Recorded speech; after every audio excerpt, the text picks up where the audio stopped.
Welcome you all to Believers IAS Academy, and in this today's topic of the day discussion, we will be discussing about the 16th Asiatic Lion Census, which was conducted in the year 2025. So now, if you're wondering as to why we are discussing this, because this was released way back in April, but still there is a context as to why we are discussing this. The reason being the recent, news or the recent announcement by the Union Environment Minister, Mr. Bhupender Yadav, where he just claimed, or he just spoke about the report or the condition of the present status of India's lion conservation. Talking of which, it said that India has set an example in lion conservation, right? And this is directly owing to the increase or rise in the population of Asiatic lions, which depicts India's intimate relationship with nature and wildlife, highlighting the coexistence of this particular species under the conservation program of various programs, especially the Project Lion that we will be talking about in this particular video. So hence this topic absolutely becomes important to understand from the environment point of view for your prelims examinations and also for mains as well. So also on the very occasion, it became even more important because the Chief Minister Bhupender Patel also launched 11 eco development projects worth 189 crores, including a very new safari park, interpretation center and breeding center at Barda National Park. So now, Barda Wildlife Sanctuary. So now, in this particular video, we will be mostly focusing on the lion conservation, the Project Lion, and also we will be discussing in detail about the key findings of the 16th Asiatic Lion Census 2025, because it becomes absolutely important to know about all the basic or the important data which was released by the recent census. So the very first one, it talks about the record growth of the population of tiger, of the lion, which talks about a whooping 32.2% increase in the number of lion, from the 674 to almost 891, which is a very drastic change considering the highlight of this conservation program. And it also talks about the population distribution and the habitat expansion amongst these many lions that the population has increased from.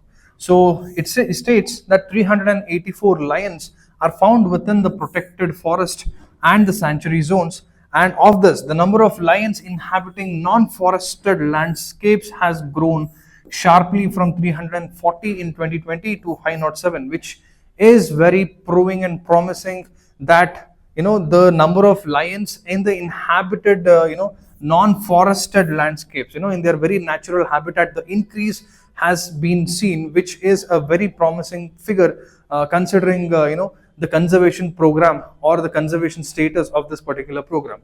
So the number states that earlier it was 340 in 2020 to right now being 507.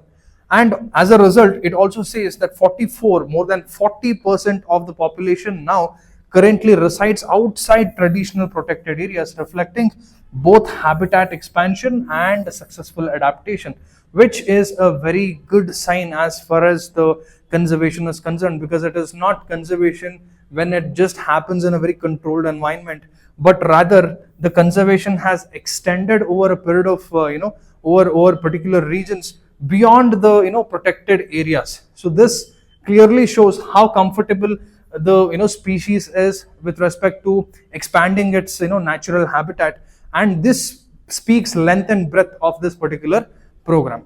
So these are the key important highlights that you have to keep in mind.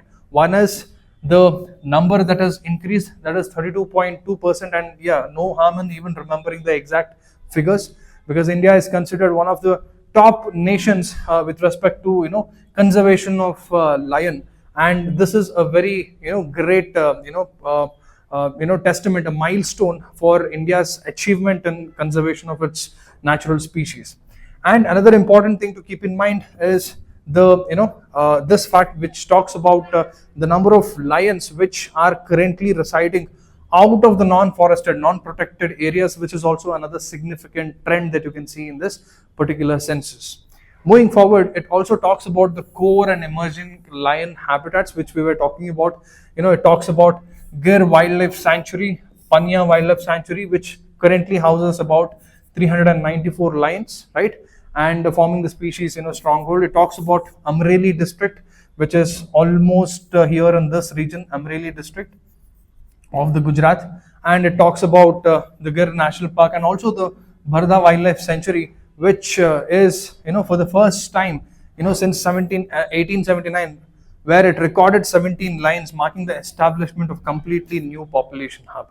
So all these places becomes important with respect to your places in news, and also it is very important that you know where all these wildlife sanctuaries are. For example, Barda Wildlife Sanctuary is here, and we have another important Rampura Wildlife Sanctuary, we have Panya Wildlife Sanctuary, right, which is mentioned here, right? So all of this becomes important, and also Amreli district in the Gujarat, right? So this is also important to keep in mind.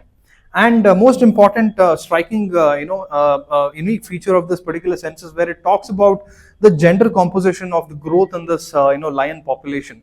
So it says the census recorded 330 adult females, where they have seen an increase of around 27% rise since 2020. So now this is a very good and a positive sign, considering the lion conservation and their population, with respect to their population rise and all of it, because more adult females means a very conducive breeding ground to make sure that the population will increase going forward in the near future also.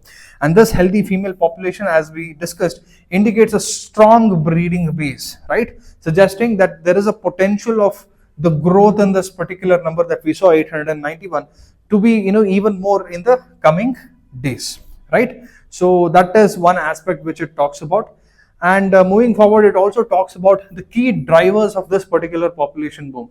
So one is the restoring degraded habitats, right? So under the project, this is a very important project that has to be studied. It is the project Lion, where under this all these three things were taken care of.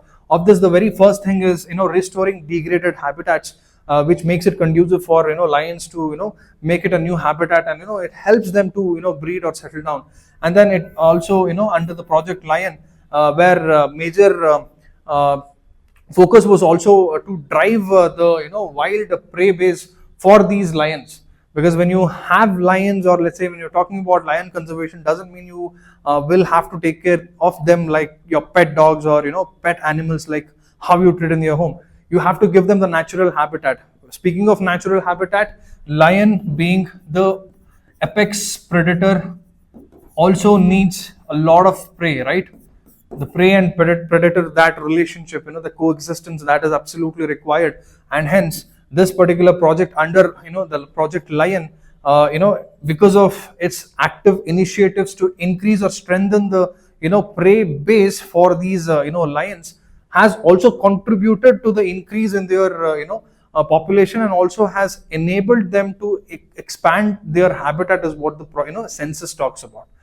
And also it talks about implementing conflict mitigation strategies, right, to ensure safe coexistence between lions and also the local communities. And talking about the census methodology, as to what particular methodology that they used, one particular point that comes to your that has to be kept in mind is the direct beat verification method, which was used, where a particular area will be divided amongst various zones, and also these particular zones will be subdivided into further smaller zones, right? So the regions divided into zones, and amongst the regions, amongst the zones, it is further divided into further categorized zones, where the officials and the supervisors or the volunteers or the forest officials, they themselves personally go, visit and make the exact count of the lions that are present. So this is considered to be one of the most accurate way of calculating or identifying the number of the lion species, and this is what was used in this particular census. And it has also been applauded for its scientific and statistical robust nature of this particular method, where it offers great accuracy as compared to pug mark based tiger surveys. Of course, it is not just alone possible by the direct beat verification. Of course, GPS based tracking with a lot of the GPS collars, everything was used, including the infrared cameras, all the technologies. You name the technologies, all the technology. It just doesn't mean that it's the conventional way of person going all by himself physically and then taking a track. No, technology was also absolutely utilized, but the method they used was the direct beat verification, where the area, the particular designated area, was categorized, and further those categories were even more subcategorized into different zones. And there individually every zone there would have been a particular official visiting to make that head count, right? So that gives an exact figure. So that's what this is talking about. Okay, so this is with respect to the key findings of the census that we were talking about. Now let's understand what Project Lion is, because it's very important to understand. It is also very important to know. Speaking of this, we also have to know about the Project Tiger, which is of course one of the oldest that we have launched roughly in the year 1972, and this one was launched, the Project Lion was launched in the year 2020, and the major aim was to ensure long-term survival of Asiatic lion. So which particular species of lion are we conserving here? It's the Asiatic lions in where? Which part of the India? It's the Gujarat's Gir landscape, right? And what are the major focus areas of this particular lion program? One is the habitat improvement, which we discussed on the previous slide, which owed for the census findings, which enabled the number of increase in the lion population, because the major focus of the Project Lion is to enhance its habitat improvement by how? By restoring grassland, water augmentation, prey base strengthening for securing additional areas of lions. Self-explanatory. Then it talks about advanced monitoring. As we discussed, it was not just the forest officials or the personal volunteers volunteering to do a head count. It was rather technology as well, because the use of radio collars, camera traps, and even behavior tracking, everything was utilized, and this is all part of your Project Lion, right? Then it also primarily talks about the disease management by establishing India as a global hub for big cat health research and treatment. This is also part of your Project Lion. And the very recent improvement, recent development with respect to Project Lion is these two initiatives, key initiatives from the government, where recently, the government has approved or sanctioned a particular a huge sum of fund to establish a national referral center for wildlife, NRCW, in Gujarat's Junagadh district, where this is specifically to track wildlife diseases that gets transmitted from animals to humans. So a particular fund has been set out by the union government very recently, and what has been set? The National Reference for Center for Wildlife, NRCW, right, in Gujarat's Junagadh district, to track the wildlife diseases that gets transmitted from humans to animals, which is of very recent development. And with that, another striking or the most important organization, the IUCN, which release the data for the green status assessment of any particular species. And this was the very first green status assessment which was released by the IUCN with respect to lion under the green status species, and it was categorized, okay, a particular categorized. So this is pretty much like IUCN's red list. So IUCN's red list specifically categorically mentions the protection or the conservation status of a particular species. For example, lions IUCN red list status is vulnerable, right? So we have many other species and many other categories where it talks about critically endangered. For example, you have certain species which are classified as least concern, then there are few which are classified as near threatened, vulnerable, endangered, critically endangered, extinct, right? So on and so forth. So this is basically the red list, which is issued or released by the IUCN. Likewise, the green status assessment is also released by the IUCN, which mostly talks about the conservation status of a particular species, the recovery. It talks about how a particular, it measures the extent of species recovery by considering three key features, which is one, if that particular species present, or is that particular species, for example, here in our case, the lion, right, is it specifically present throughout its natural territory, both present and historic, right? Let's say earlier historically it was mostly concentrated in the Gir National Park region, or let's say widespread areas of Gujarat, and now where is the present present concentrated to. So this gives an idea if the habitat or let's say the movement of lion population is happening proactively or not, and this clearly gives an idea as to how comfortable a particular species is in terms of getting accustomed to the habitat that is living in. So this is one of the factor that green status assessment considers. Another factor is it viable, not threatened with extinction, which obviously talks about the IUCN red list also.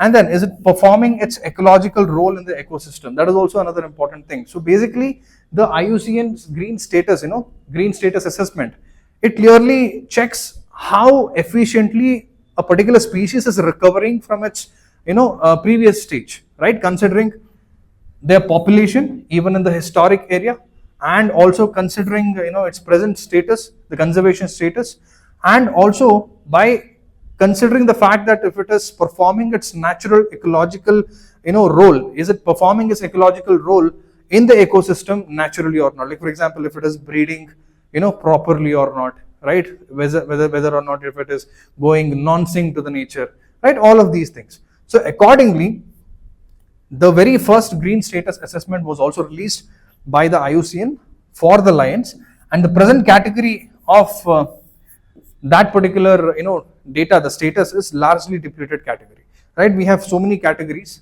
Basically this is the IUCN green status assessment category, where it starts from fully recovered, slightly depleted, moderately depleted, largely depleted, critically depleted, extinct in the world, and finally extinct.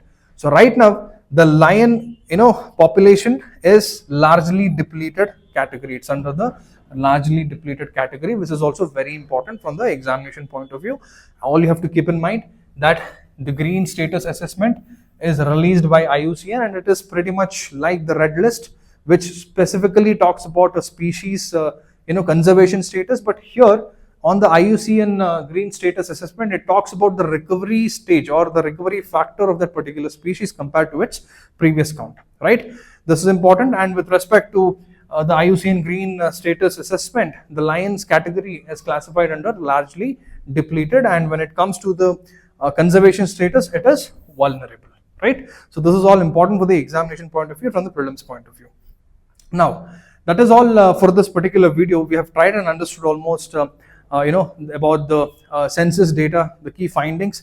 I've also studied what Project Lion is, and now here we have a simple practice question for prelims. Maybe you can just pause the video for a while, take a look at it, and then take a screenshot, use the comment section to leave the answers. And yep, that's all then. So I hope the video was informative. For more such informative content like this, please subscribe to Believers YouTube channel. And signing off, this is Madan Gopal. Have a beautiful day.